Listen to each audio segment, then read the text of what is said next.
তুমি জানো মানুষ কেন হারে? কারণ তারা ট্যালেন্টের অভাবে না, তারা হারে কারণ তারা নিয়ম মানতে পারে না। সফল মানুষ আর সাধারণ মানুষের মধ্যে পার্থক্য শুধু একটাই।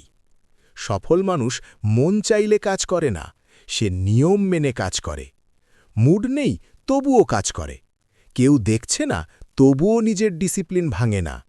কারণ তারা জানে আজকের ছোট ছোট নিয়মই আগামীকালের বড় সাফল্য তৈরি করে। মনে রেখো, অনুপ্রেরণা তোমাকে শুরু করায়, কিন্তু নিয়ম তোমাকে শেষ পর্যন্ত নিয়ে যায়। যে নিজের ওপর নিয়ম চাপাতে পারে না, সে কখনো নিজের ভাগ্য পরিবর্তন করতে পারে না। তাই আজ থেকে প্রতিজ্ঞা করো, মুড না, অনুভূতি না, নিয়মই ঠিক করবে তুমি কি করবে। কারণ যেদিন তুমি নিজের জীবনকে নিয়মের মধ্যে আনবে, সেদিন থেকেই তোমার জীবন অন্যদের থেকে আলাদা হয়ে যাবে। নিজেকে নিয়ন্ত্রণ করতে শিখো, দুনিয়া আপনা আপনি তোমার নিয়ন্ত্রণে চলে আসবে।